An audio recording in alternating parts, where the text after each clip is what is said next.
Hello, everybody, and welcome to another Talk Within the Nine-Sided Circle.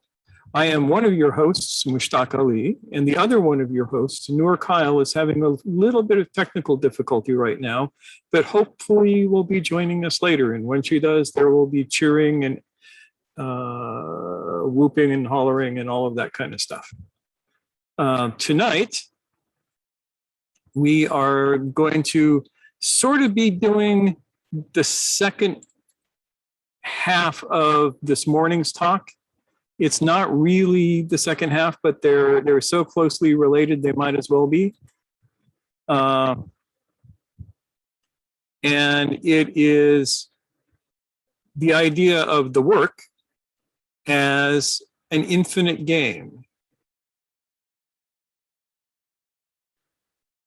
So let me explain to you what an infinite game is. There are two kinds of games that one can play: a finite game and an infinite game. A finite game is one where there are two or more players and a specific set of rules and a winner and a loser. And the game only exists until somebody wins, and the game ceases to exist if the rules are broken. So if you're playing chess, for instance, and all of a sudden you decide that all of your pieces can move like queens, whether they're pawns or rooks or whatever, then the game is over, because you are no longer playing with a consensus with the other opponent. An infinite game is different in that you don't play to win. There are no winners in an infinite game. There is just better and better play. You have purpose, but you don't have a discrete victory. You can't say, oh, I took your king, I win, in an infinite game. So I use chess as an example of a finite game. To understand how infinite games work, all we have to do is look at Afghanistan today. We made, when George Bush was in office, an incredibly stupid move in invading Afghanistan. In the history of the world, nobody successfully invades Afghanistan. You might hold it for a while. The Persians held it for 300 years thereabouts, but the Persians and Afghans are basically the same folks, so that was kind of a squabble, and they never owned the country. The Brits got their asses handed to them. The Mongols discovered that, excuse me, being horse archers does you no good when the terrain goes basically up and down. And you have to look at the character of the people. We went in there playing a finite game. And you can tell that because of all you have to do is imagine that picture of George Bush standing on the carrier in front of the banner that says, "Mission accomplished." He thought he won. But the Afghanis were playing an infinite game. They weren't there to win. They were there to keep fighting, no matter what. They would have fought to the last guy rather than surrender to American control. And so, yeah, we got to hold Kabul for a while and other bits and pieces of Afghanistan, but we never conquered it. And the moment we left, the Taliban is back in control, facing almost no resistance. That's an example of an infinite game. And we should have known better because we went through the same thing with Vietnam. The Vietnamese were not playing to win. They were playing to be free, which means that regardless, they were going to keep fighting. And that was, again, another example of where you win every single battle and you still lose the war because you don't understand what's going on. So that's a very dark view of the infinite game.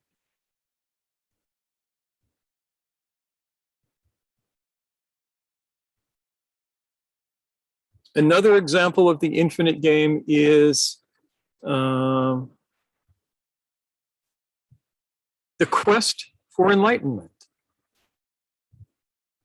Now, here in America, we have a lot of people who talk a good game about enlightenment, but it's almost as if they think they're going to win enlightenment and the game is over. I won. I got to move my queen to the enlightenment square and the game is over and I get to be the winner. This is not how it works. How it works is that you work towards your own awakening and you spend the whole rest of your life in this pursuit. Even if you get to the point where you're awake all the time, you can't stop doing the work.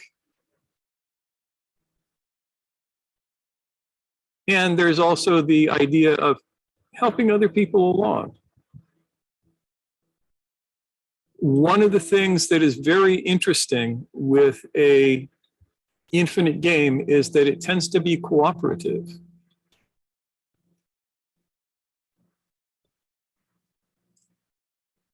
Lore is coming back in, we hope. Fingers crossed.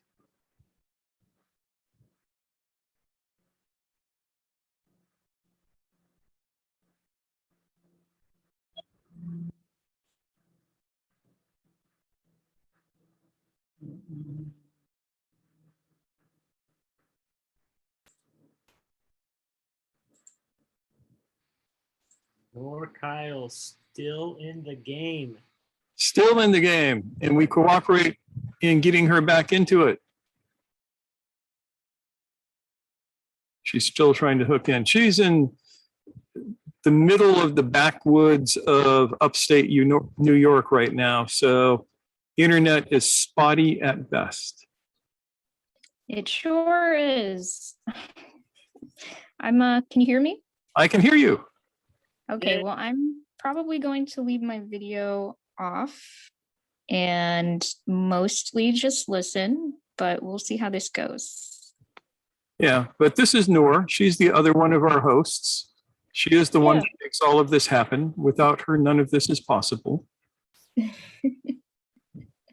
She's too shy to admit it, though.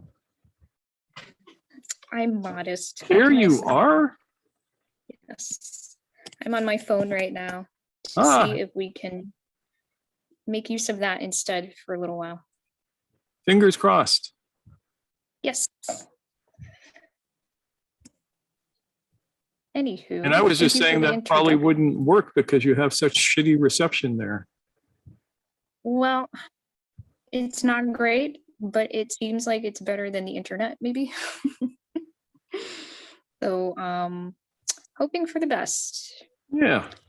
It means a lot to me to be able to be here while I can be, so. Good. So we just got to the point of defining or beginning to define finite and infinite games. Ah, Do you have any thoughts on that? well, what has been mentioned so far? The idea of a finite game being, something with a beginning and an end that has specific rules that all of the players play by, and the outcome is to either win or lose. Right. An infinite game having not specific rules that can change in the moment, and Yeah. not having a winner. There is no winning an infinite game. And not only that, but a finite game, you can outlast a finite game, whereas an infinite game, it outlasts you. Which is an incredibly important point. Right. Yeah. And I'm sure we'll get into that more as Yes. we go on. See, everything's better when she's here. Well, I'm glad I can, be here in at least some capacity. Well, yeah. So carry on. So the work is an infinite game. And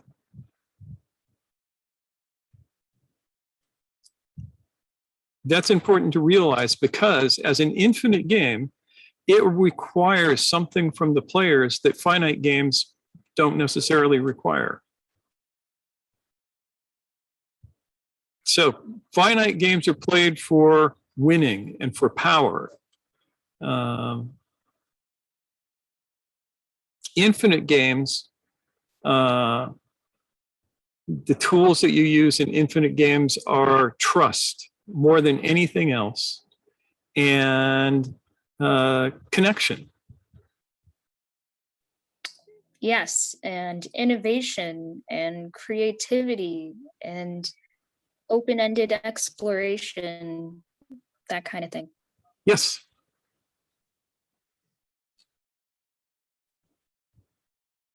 So when we look at the lines of the work,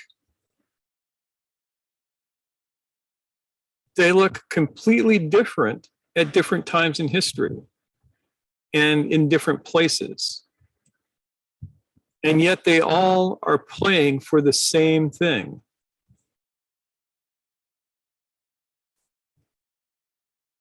So from Central Asia down into North Africa and a little bit in Central Africa,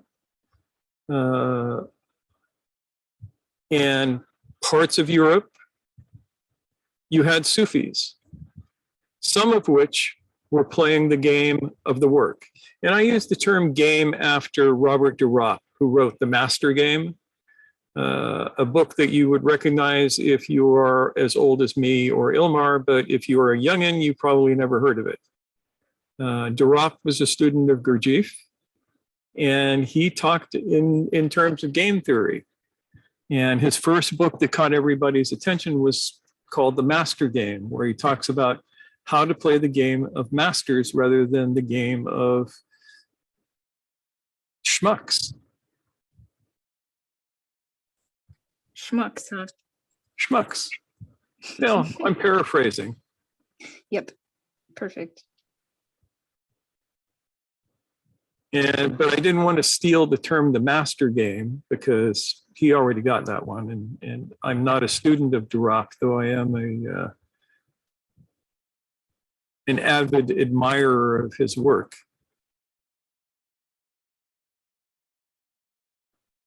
Jonathan, where are you? Where is Jonathan? There he is. Have you touched your face lately? Yes, and every time I touched, I remembered myself. How about that? All 8 times. There will come a time when you're probably going to be cursing my name, going, I don't want to remember myself right now. Mm-hmm. Is that something you guys started earlier? Yes. I just wanted to check in. Some people may have to go back and watch today's first video in order to know what the hell we're talking about, because I'm not going to explain. There you go.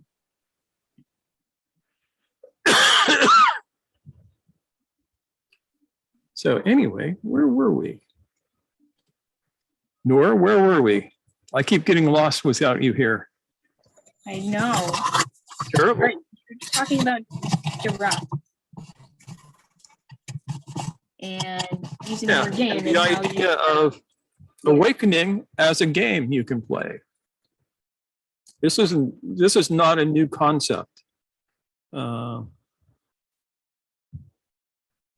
I first ran across this concept when I was in India, and do feel free to correct my pronunciation at any time, because I know it's really bad. But I remember being introduced to the concept of Leela, which is the cosmic play. And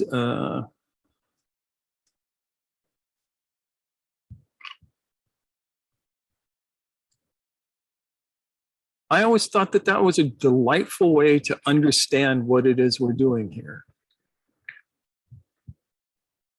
So they call it Krishna Leela. Ah, that sounds even better.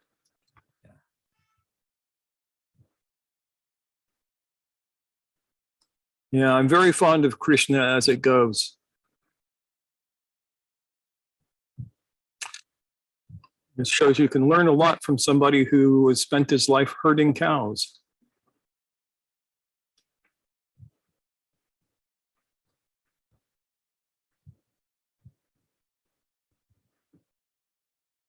So,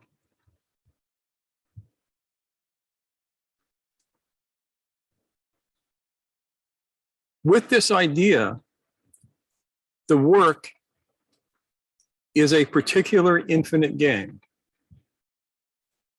And most of the things that put themselves out there as paths or methodologies to awakening are not infinite games, especially here in the States. But I have experienced this elsewhere as well, where there's this concept of you're going to get somewhere, you're going to win something. The prize is at the end of the journey and you're going to have it. But that ain't it. For me, the work as game is finding as many people as I can who want to wake up and forming an alliance with them, and all of us working together to be as awake as possible, as often as possible, and spreading it around. It's like if enlightenment were the flu, I would be sneezing on everybody. COVID. No, I don't even want to go there. Good call. Yeah. Now, the flu, most of the time, it just makes you feel miserable. Like working on yourself will make you feel miserable. But then you get over it. That's more better.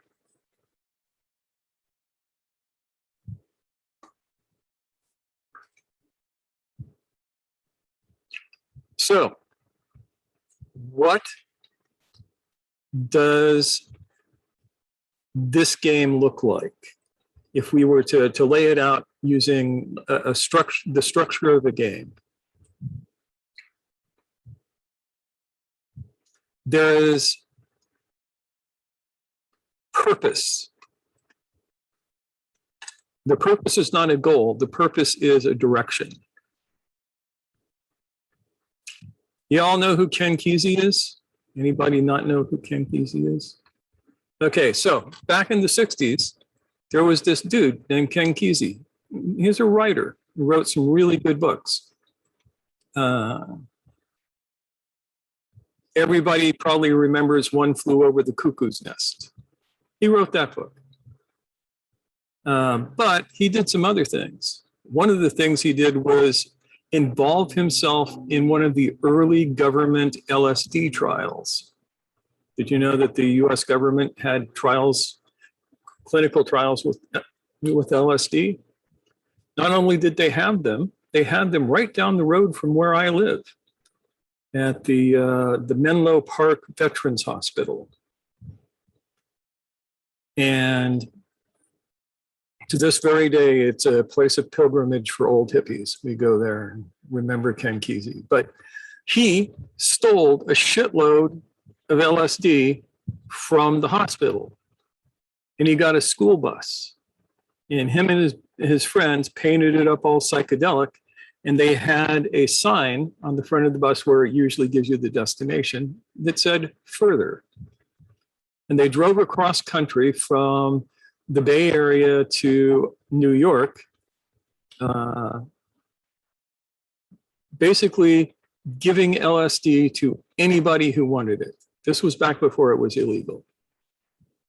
They would have these acid tests, see where people went. And they did this all across the country. They did it with hippies and rednecks and intelligentsia and everything until they got to New York, where they stopped off at Timothy Leary's place. And Kesey decided that Leary was kind of a stick in the mud, which I always found interesting. So this is like that without the acid. Sorry. But the idea is further. When you have an infinite game, there is no endpoint. So the concept of further is perfect for this. Now, once you have your purpose, you also have to have a few other things, the most important of which is trust. Trust between you and the people who you are working with. Without that, you cannot play an infinite game. Trust is more important than competence. Let me say that again. Trust is more important than competence. You can have highly competent people, and you find them around here in Silicon Valley all the time. They're very, very high-performing people, and they are utterly toxic, and nobody trusts them. And having them in your business, while on the surface, it makes your metrics look good, it tends to ruin the work environment. Because if you can't trust the people you work with, the business is going to fail. We've just had a perfect example of that. Does everybody know what Sears and Roebuck was? Okay, in America, in the 20s, 30s, 40s, 50s, and early 60s, Amazon was called Sears and Roebuck. And they would mail you catalogs 4 to 6 times a year. Some of them were like that thick. The Christmas catalog especially was humongous. And you could mail order anything from children's toys to tractors. If you could think of it, you could buy it from Sears and Roebuck. And they were wildly successful. They were the Amazon of their time. Because if you, like my family, lived out in rural New Mexico, you could not just go down and buy a bunch of stuff that you needed. But because you had a Sears catalog, you could find what you needed in there and you could order it. And a couple of weeks later, the postman would bring it. Unless it was really big, then a truck would roll up and roll it off. I mean, you could literally order barns, prefab barns from Sears and Roebuck. You could outfit an entire ranch. You couldn't get the horses, couldn't get cattle, but you could get everything else. You need a saddle for your horse, they had it. You need bridle, they have it. You need a plow to plow the fields, they had it. You need clothes so that you could look good when you went to church on Sunday, they had it. Now, as is with most things, this company did not change with the times after a certain point. And so by the 1970s, its market share had been dropping considerably. Around 2015, maybe, a hedge fund bro bought them. They were a good store still. They had, brick and mortar stores around, and they still had their catalogs, and they were slowly but surely trying to get an online catalog that people could use. But this hedge fund bro bought them. Now, this guy had read a lot of Ayn Rand, so he thought he knew how to run businesses. And he literally destroyed Sears and Roebuck, because his idea was to pit everybody against each other so that they would compete for, the top of the heap. So nobody trusted each other. It was all about winning. We're going to win. We're going to be number one. And it failed because they lacked, first of all, understanding that they should have been playing an infinite game, not a finite one. And they lacked the ability to build a cohesive team through trust, which is the only way you can have a cohesive team. If you can't trust the people you're working with, nothing is going to work. Yeah, everything falls apart. And that's exactly what happened to Sears and Roebuck. They are in bankruptcy now, and the guy who bought them is trying all sorts of tricks to get some money out of them before everything goes belly up. But it is a cautionary tale to all of us. Yeah. About how these things can go bad. Right. And we discussed previously how the culture that was created, as opposed to one of trust and a sense of cohesiveness and a sense of mutual commitment among employees and between, the different levels of employees, it made people really neurotic and anxious and ready to, do whatever it takes to get one up over their fellow coworker, or to shatter someone's reputation, whatever it takes. And in that environment, there is no trust. There is no sense of cohesiveness. There is no sense of building together. And that creates something that cannot exist into perpetuity. It's not self-sustaining. It's actually self-destructing.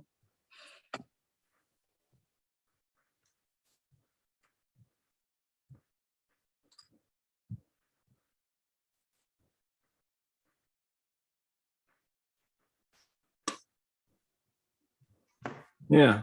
And it doomed a once great business to utter failure. And it could have gone differently. But alas. Yeah. And they could have learned how to do, web pages and put their catalog online and did a little bit of advertising, and they could have given Amazon a real run for its money. But alas, they didn't.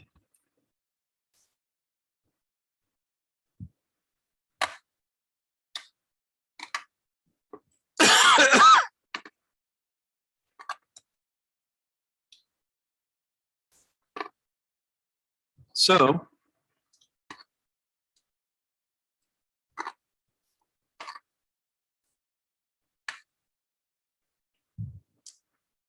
in the game of the work, you need mutual purpose. And the purpose in a finite game, it's all about me. In an infinite game, it's all about us. So in the work, my purpose cannot be, oh, I want to be the guy who wakes up. My purpose is everybody who's in my group wakes up. Every single person. We all go. There's room in the bus for everybody. And because there is no end, there is no winning. So there's just better. Like further, you also have better.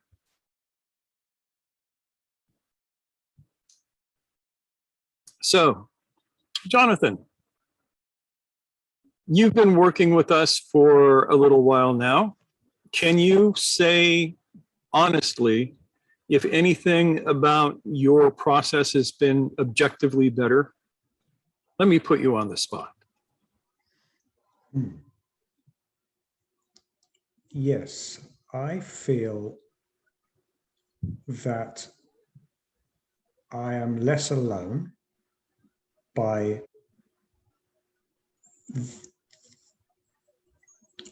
the interaction I've had with this group. I feel supported, not just once a week during this video, but at various times in the rest of the week when I think of you guys and think of things we've said, and it's perpetually helping me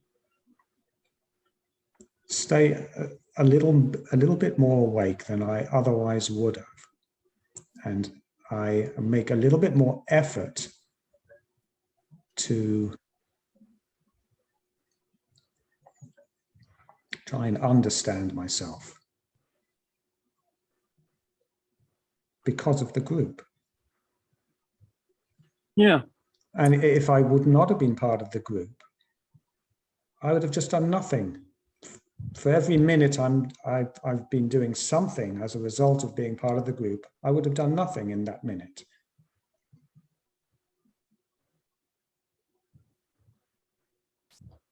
I would take that as a good thing. And you bring up something that's very important, which is the idea of you are not alone in this. We are all on this damn bus.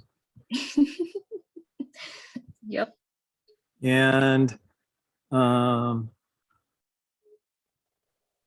that's one reason that I set up the forum as well as the YouTube group, is because on the forum, you can reach out to those of us who are doing the work 24 hours a day. You post something there and somebody's going to answer you. We're worldwide enough that there is somebody awake all the time, which is kind of nice.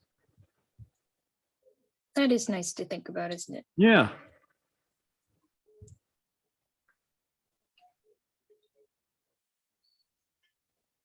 Thanks, Jonathan. That was Yeah. Thanks for letting me put you on the Really? spot. I really appreciated hearing that. Thanks. I'm so glad that we've been, that the community has been able to give you that sense of being involved and supported and giving you food for thought, all of those things.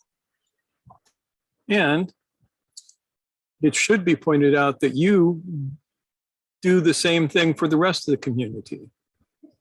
Oh, absolutely. You may not have noticed this, but you are one of the people who is always asking good questions, things that are useful not just to yourself, but for most of the other people who are reading it. So it's not a one-way street. That's part of the experience, right? This is part of the trust and the common cause. This echoes all of those things.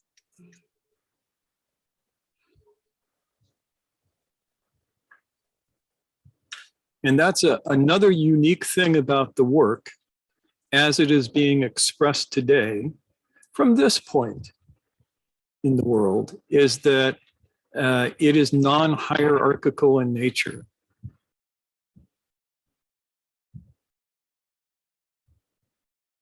And that's unique.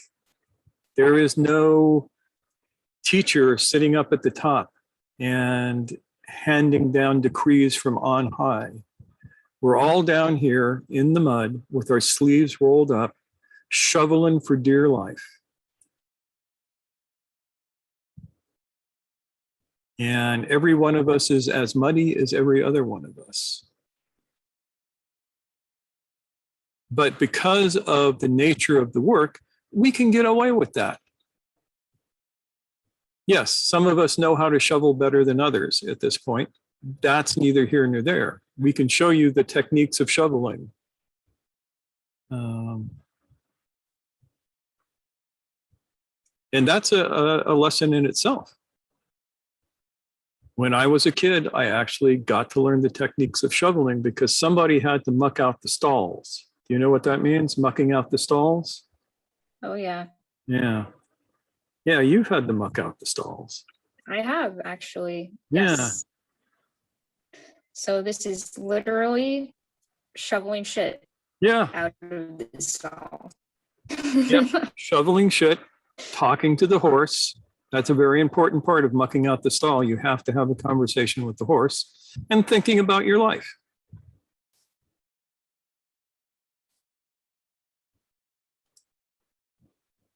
So there's an art to it.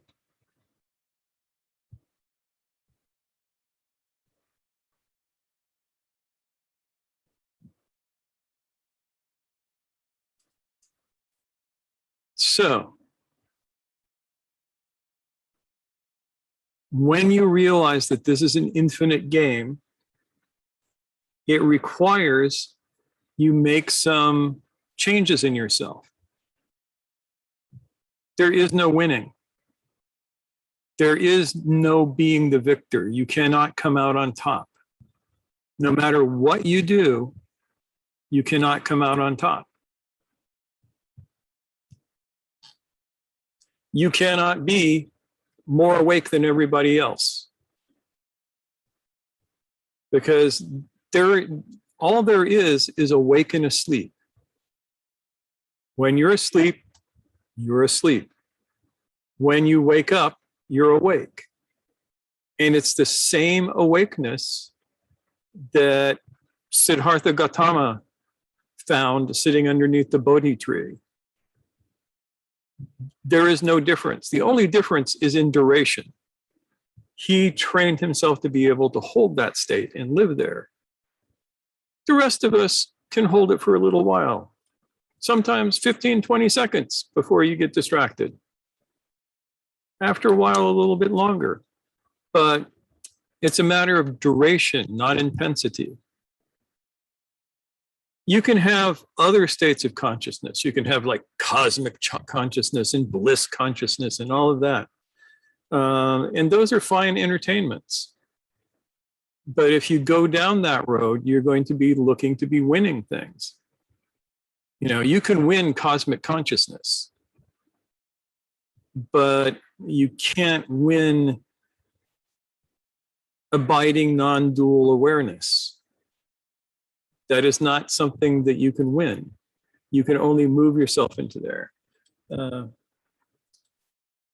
Jayesh says, there is no hurry and anxiety of reaching the goal faster, and hence one can relax and be in the moment. And that is a boon of understanding work as infinite game. And that's exactly right. What he said. Can you all read that? You all got your thing open? That's perfect.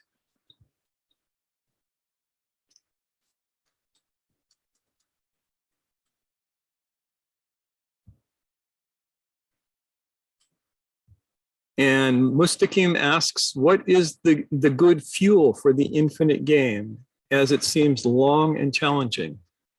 It is as long as your life. That's how long it is. You will never finish the game. The game will go on past you. The game is infinite. You are finite.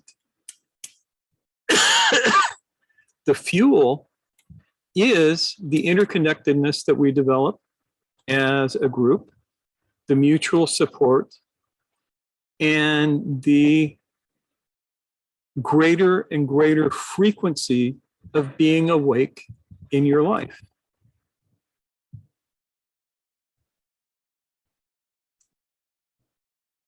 And none of that is winning. You, like I said, you are not going to win awakeness.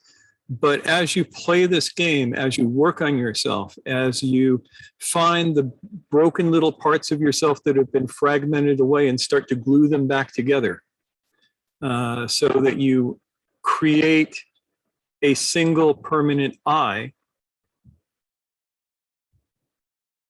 you get to be more and more awake. You get to experience the real. Eventually, you will be whispering very quietly into your shoe, Ana al-Haq, which is what Halaj said before they killed him. And it literally means I am the truth, but not the I of our name, the I that exists at the furthest reaches of our own being. He just experienced that and forgot to whisper. And so they killed him, of course.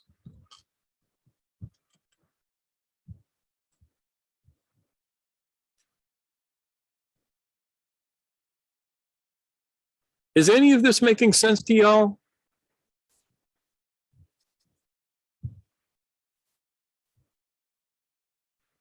David, what do you think?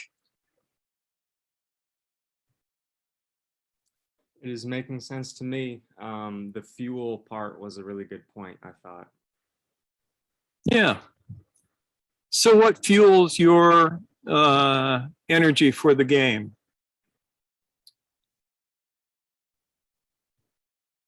I noticed that definitely taking a very long break from these talks was perhaps less than good for fuel.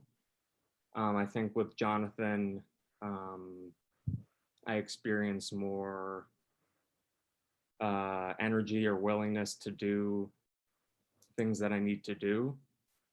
And I would have been doing nothing were I not to, in the past couple of weeks, were I not to have been going to the talks. Yeah. One caveat there, do not beat yourself up for needing to take that break. You know, it was probably a necessary part of your process. And what I want you to notice, though, is that while you needed to take a break from taking time to visit the talks, that you never went away and we never went away from you. You were still part of the circle. I 100% agree with that. Yeah. Yep. Yes, in fact, I've been watching all the past videos, and I asked Mushtaq and Noor, I said, what happened to David? He was really into the videos big time. And then suddenly no more David. Yeah, well, It concerned me a little. It happened. Oh, yeah, but the thing is, there still was David. that's how I feel about it. Yeah. And, you know, he and I never lost contact. Mhm. And you know, you have to make room for people to go through the process that they need to go through, because that's part of the infinite game. Mhm. No two paths are exactly the same. David does what David needs to do, which is going to look different than what Cherie needs to do. Certainly different than what Chris needs to do.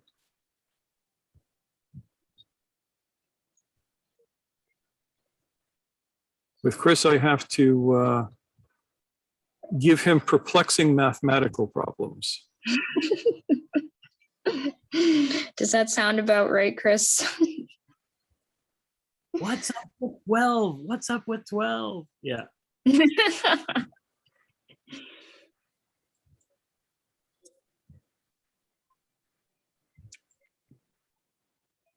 Yeah. So, within the work, the single most important thing is trust. And it has to be level and mutual. I mean, Noor and I take the roles of teachers in this right now. And trust doesn't mean that you listen to us and believe us about anything that we say, because God knows I can be full of shit. And sometimes I might tell you weird stuff just to watch your faces. This has been known to happen. But the trust is that we're going to hang in there with you, and you're going to hang in there with us, and that we are going to honor each other's inwardness. That is the basis love of that. trust within the work. Mhm. And I think along that's with really good. Yeah, along with honoring each other's inwardness, we honor each other's agency.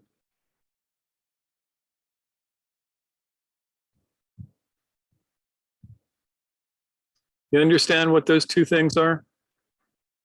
This is where dialogue is good.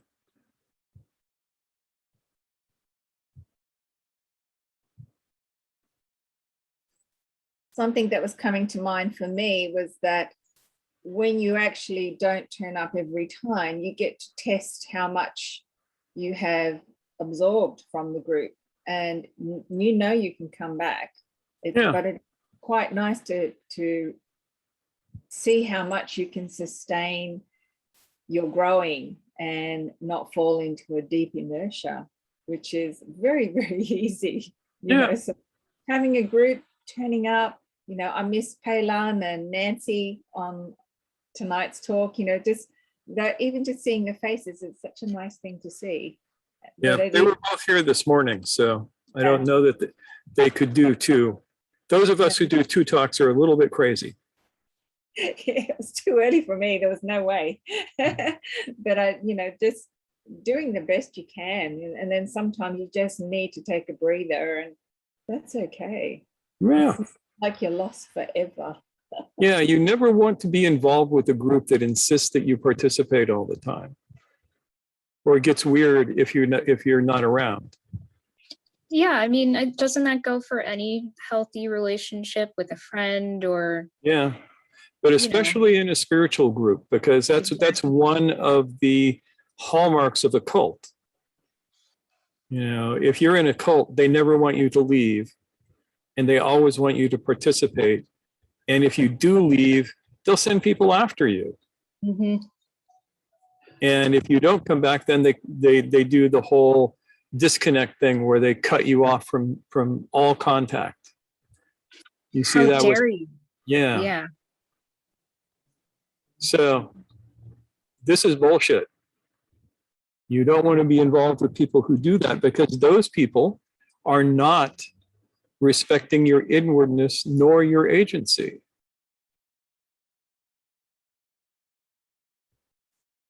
And they have no trust of you.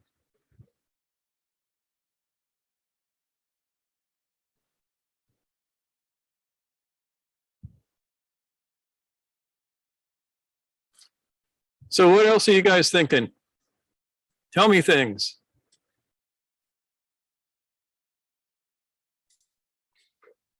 Well, one thing that I've been thinking is that, you know, there are aspects of games which are actually in common between finite and infinite games, which might be important to highlight, you know.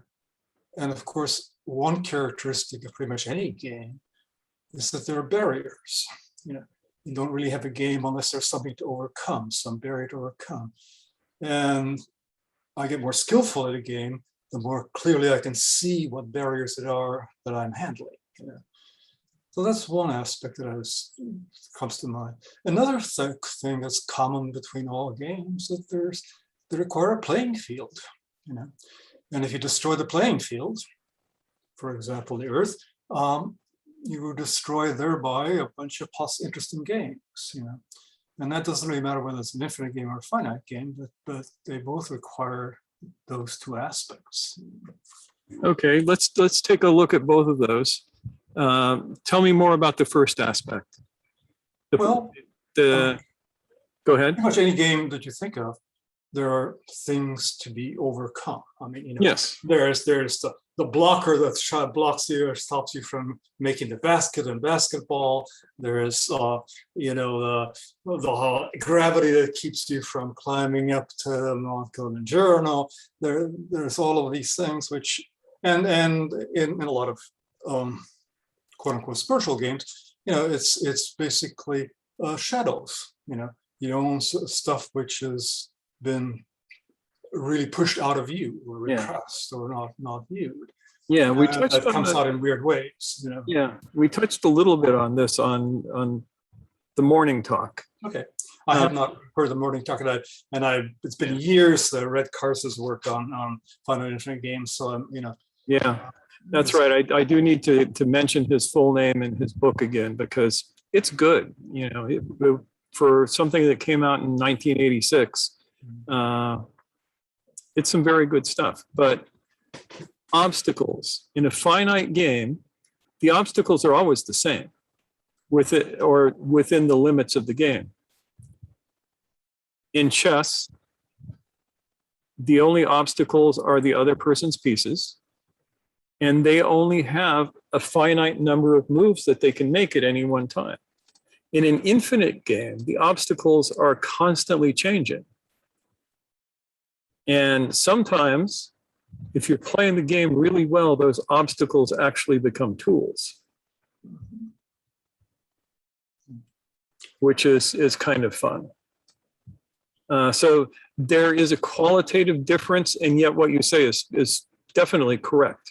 For all games, there are obstacles. And even in a place like chess, you know, Queen's Gambit, I mean, you have the opponent's strategies, you have your own player's mental situation and stuff, which definitely affect the Yeah. low. But they're all done within a very limited set.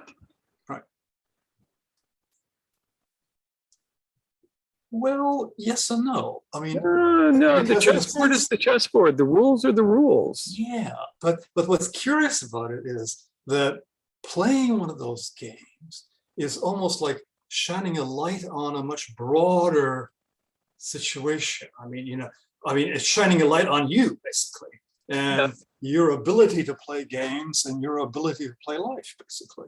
Well, in chess, it's your ability to win.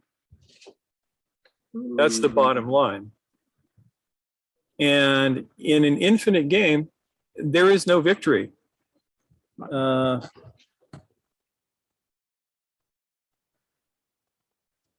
nature of our response changes for the same obstacle for finite and infinite games. And this is also true. In an infinite game, the rules are always changing. That's why the first talk was called making the analogy that the Sufi path was like playing Calvin ball. And I don't know if you're familiar with Calvin ball, but it's a game invented by a fictional character named Calvin. And the only rule is that the game is never played the same way twice. And it really never ends. There's no winning Calvin ball. So let's look at your second point. Can you say more about that? Well, the second one, that pretty much any game, whether finite or infinite, seems to require a playing field, kind of a space within which that game is played. And, you know, on a chess, it's a chessboard, right? Yes. In some games, it's the planet, you know. Yeah. It could be a country, it could be any number of things, but there seems to be like a defined, not defined is quite the right word, but a space within which that game happens. Yeah. And if that space is no longer there, that game tends to disappear. At least that's my hypothesis. I'm not. Yeah, in a finite game, absolutely, for sure, totally, completely correct.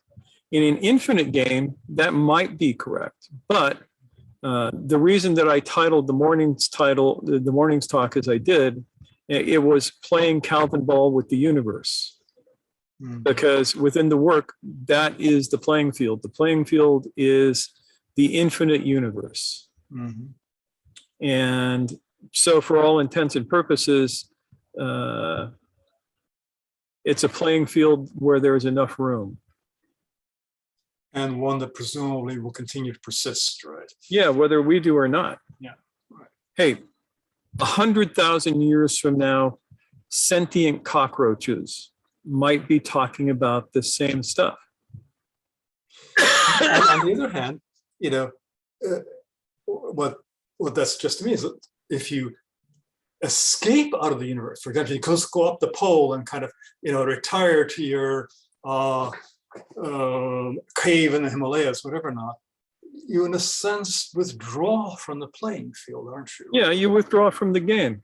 Right. You are no longer playing the game, but the game is still going on. And that's something that we talked about earlier too, the idea of you can wake up, you can achieve complete, abiding, non-dual awareness, right?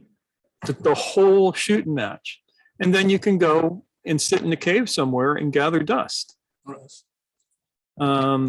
But when you do that, you exit the game. There is no game for you anymore. And hence the bodhisattva ideal of coming back and playing the game until everyone else gets it also, right? Yeah, and either way is good. To go and sit in the cave, yeah, is basically to opt out. And in my estimation, your awakeness does you no particular good at that point. Well, it certainly does no good to anybody else. You know. It definitely does no good to anybody else, except for maybe the guy who comes in and gets the cobwebs off of you once a week. You might get a certain amount of positive karma from his act of service. Yeah. I'm no religious scholar, but I mean, but you know, it suggests to me that there's as I understand it, the transition from the Theravada to the Mahayana was basically, you know, from what looks to me now from a finite game to an infinite game, right? From it's me that needs to reach nirvana or enlightenment to, hey, I'm going to be around until everybody else makes it. Yeah, like I said, the difference between a finite and an infinite game is the difference between me and us.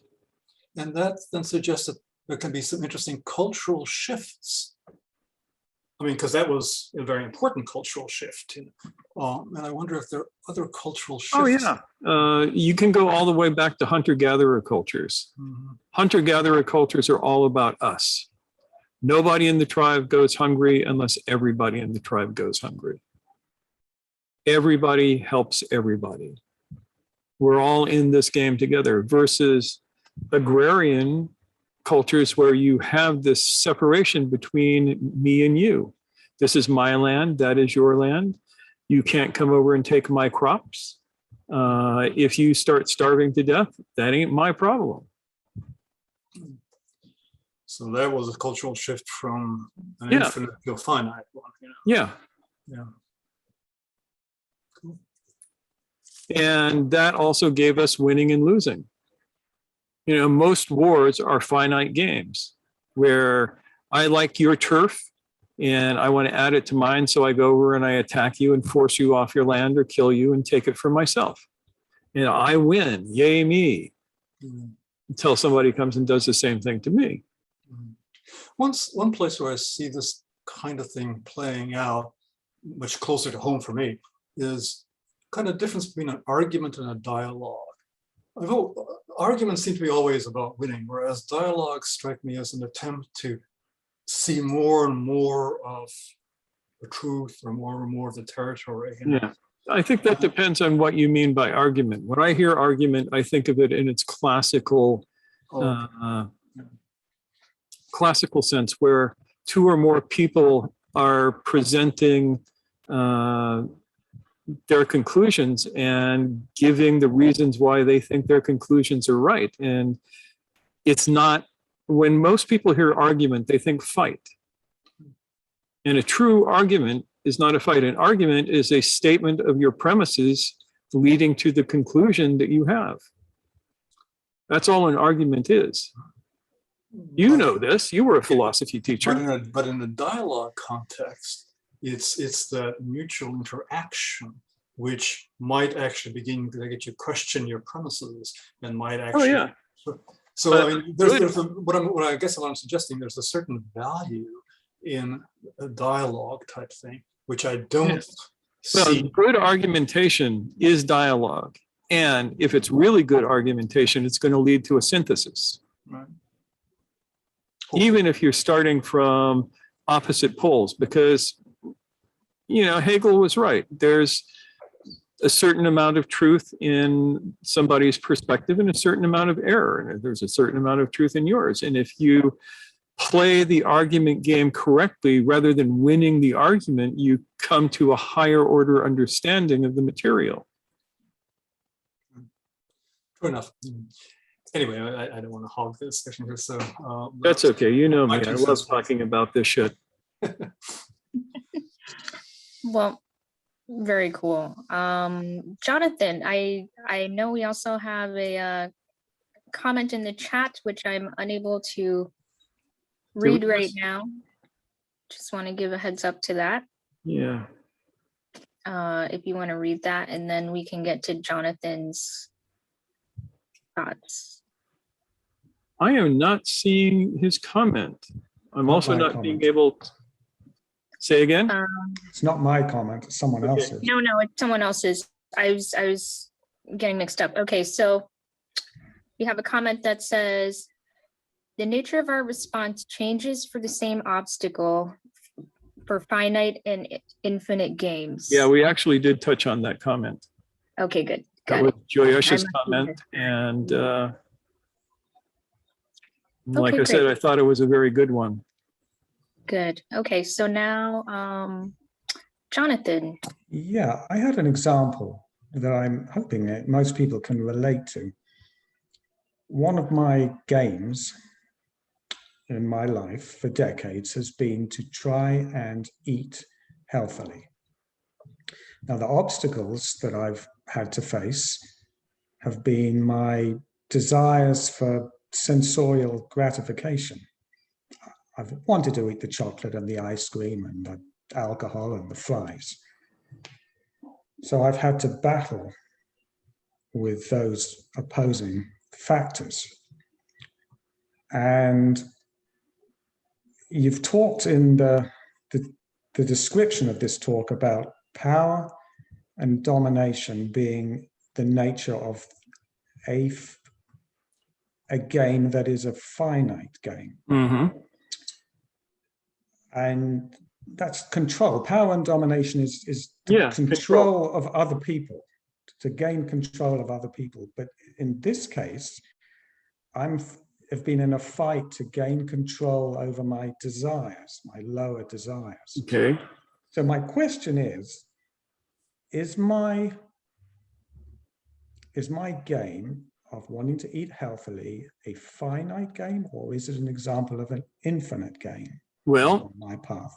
I think you may be playing it as a finite game, but it should be an infinite game, because eating well has no end. You don't win, right? You don't go, oh, I have had X amount of salads this month, I win. And then the game is over. Eating well has to be an infinite game. And your problem may be that you don't have a team.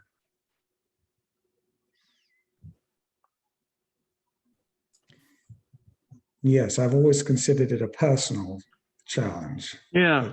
At a time, in the beginning, I had a team, but the team left. Yeah. And so you need to find another team. This is actually something that I've done for years because I love to cook. And it is very, very possible to make healthy food that tastes really good and doesn't have horrible things in it. And one of the things when I was back in Michigan, I used to do cooking classes for my students there. We would have a potluck every week. And as part of the potluck, I would often cook a particular dish and teach people how to cook it who were just learning how to cook. And that worked rather well. And as a team, all of us were able to eat healthier than any of us could alone. Or this is the time where you get to chime in and tell everybody what a great cook I am. He is, though. Can affirm. I almost did that with a straight face. Came very close. I mean, I miss your cooking right now because there's not a lot of cooking going on now. You Let's put it that way. poor thing, you. I know, suffering. Yes. I'm So- eating McDonald's right now. Who does Oh my that? God. So, Jonathan, how do you get a team? Because eating healthy is something that works so much better when you have mutual support. I can certainly attest to that too. Yes.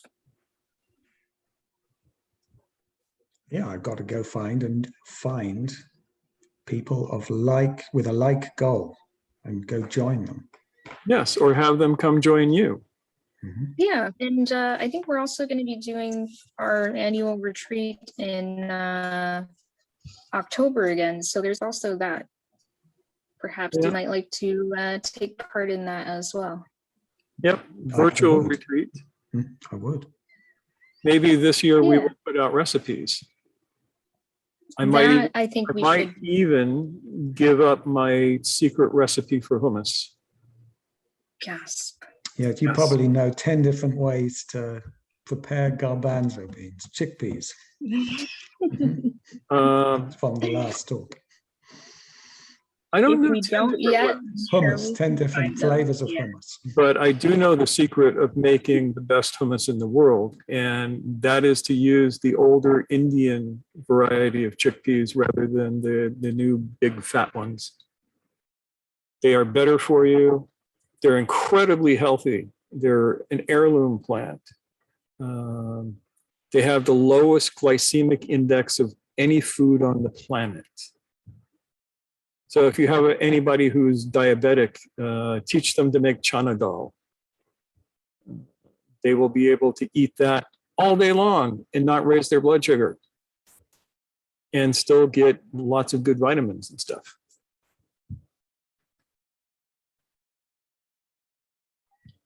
Yeah, I think we're gonna have to put our money where our mouth is and include that Yeah. come retreat time. Yeah, it's one of the things. I've been doing my own personal retreat while Nora's gone. And so I've been doing 18-hour fasts every day. And the way I break my fast is with this hummus. Because one, it tastes really good. And two, it doesn't hit you like a brick. Like most foods, well, when you break a fast, your body tries to absorb all of the sugars from the food very, very quickly. And it can't do it with this hummus. It has to do it very, very slowly. And so when you break your fast, it's a gentle uptick of nutrients rather than being crashed in the head with something that has lots and lots of energy hitting you all at once.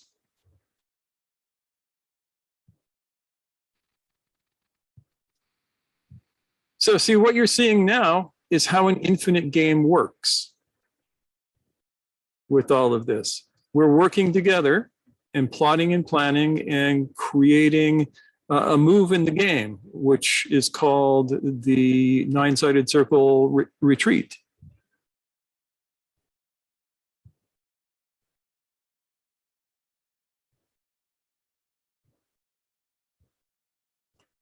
And you notice how people are like, do you feel the sense of we're all in this together as we discuss this?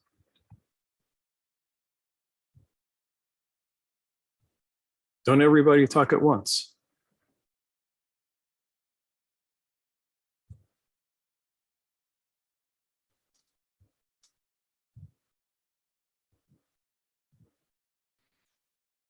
I do. It's really nice. And before I forget, James Carse is the name of the guy who wrote the book that introduced me to this concept, and it was called Finite and Infinite Games,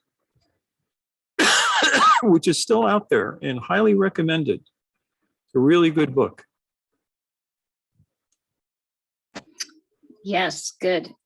And we have a couple comments. Still here right now?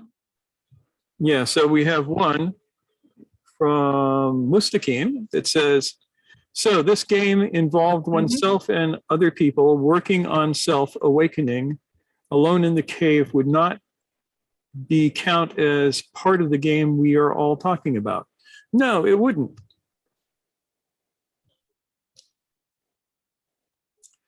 Our game, the work, involves waking up while being in the world. Remember the fourth precept.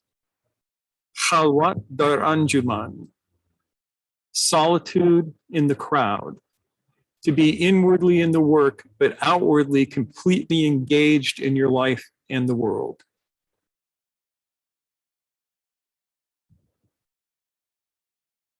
And so there are other games, both finite and infinite, that might involve sitting in a cave. It's just not the one we play. At least not sitting in the cave all the time. I like sitting in a cave every now and again. I wouldn't mind spending a month in the cave, but not the rest of my life. Do you know the most important part of sitting in a cave? Anyone? Can you guess? The most important thing about sitting in the cave? I'm going with breath on this one. Well, you can always get by with that answer, but that's not the one I'm looking for. Good one. Oh, urinate occasionally? The most important part of sitting in the cave is when you come out of the cave and go back down the mountain. Mm. Yep.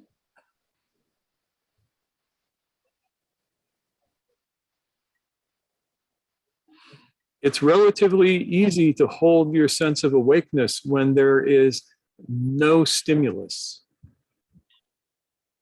But let's say you've come out of the cave. You were in a cave on Mount Tamalpais and you come down off the mountain. And the next thing you know, you're in San Francisco. Cars are driving by, horns are honking, people are panhandling from you. Other pedestrians are obnoxious. People don't get out of your way. People get in your way. And all of a sudden you discover that this awake thing is harder than I thought.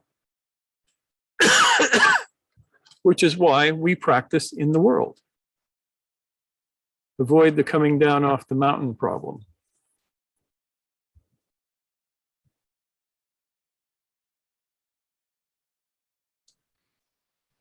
So there is an analogy on this matter I would like to share, that I do meditation for 1 hour.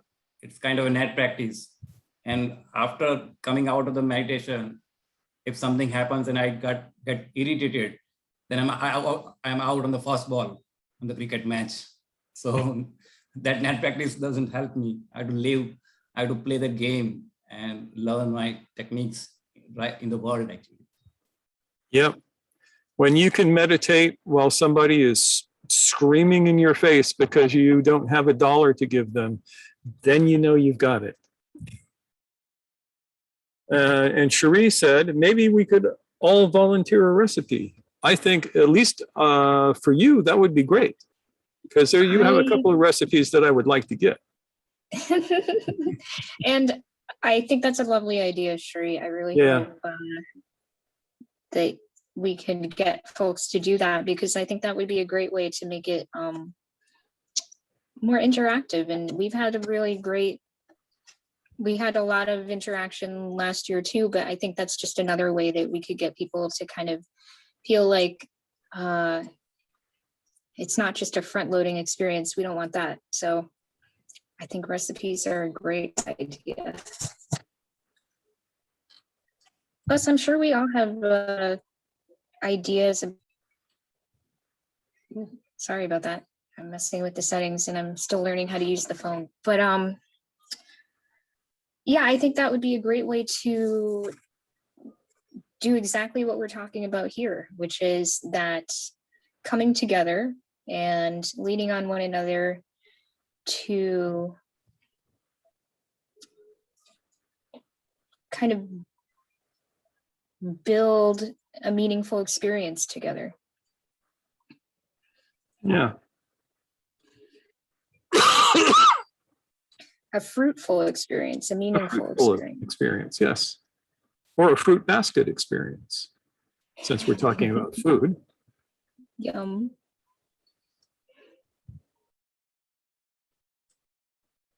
The pomegranates are almost ripe, by the way. Almost. Almost. I'm trying to get Think we're them to gonna have a hold lot. off until you get back. Oh, Wait just a little while. hold on, pomegranate. Yeah. Yum. So that's basically it.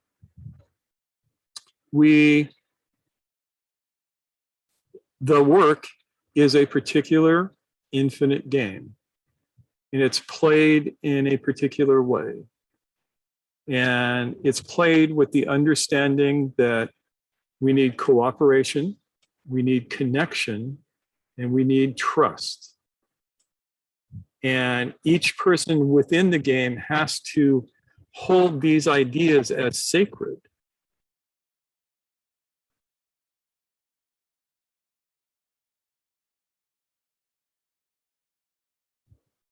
Does that make sense? It does to me. I mean, that's kind of the shared cause, right? Yep. And the purpose of the game, the reason we are playing the game, is to find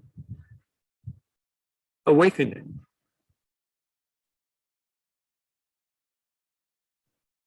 Wherever we can. Look under every rock. Check every bird's nest. It's out there somewhere.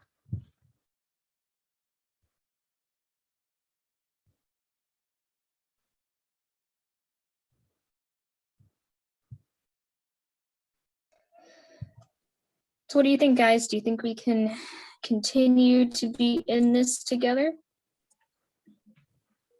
Or not.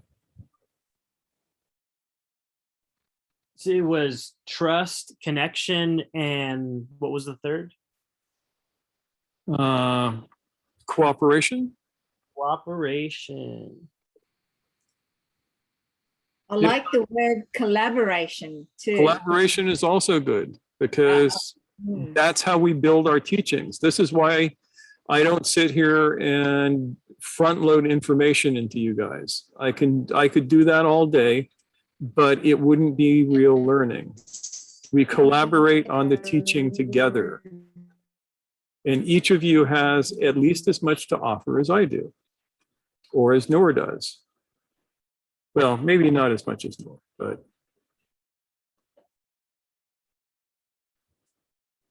I think she just went bye-bye again. You scared her off. Yeah.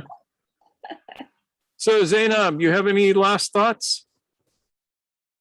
I'm gonna move us into gallery view for the end of this. No last thoughts. No last thoughts? Do you have a recipe you're going to share with us? I think so. Good. Some Persian ones. Yes, please.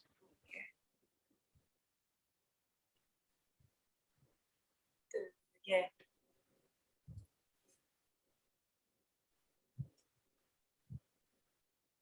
Yeah, Persian food would always be good.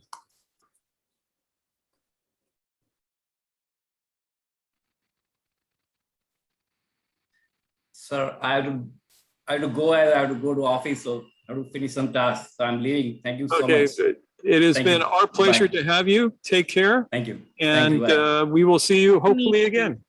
Yes. Sure. I'm looking forward to it. Thank you all. Great. Have a good day. Great. Here. Yeah, it's getting late, folks. Yeah. I just realized we've gone way over what I was expecting to. Oh, well. I'm glad I got to join in today. I mean, I my am phone too. overheating, so I've been kind of in and out and stuff, but it's been so nice to see all of your faces after a little while of being off Oh, there she goes again. Oh, and she's back. doing my travel thing. Yes, okay. Just gonna leave it well enough alone. Okay, so do you have any last thoughts? Nope. Shall we wrap it up? Let's wave to everybody and we'll see you all next time. Everybody,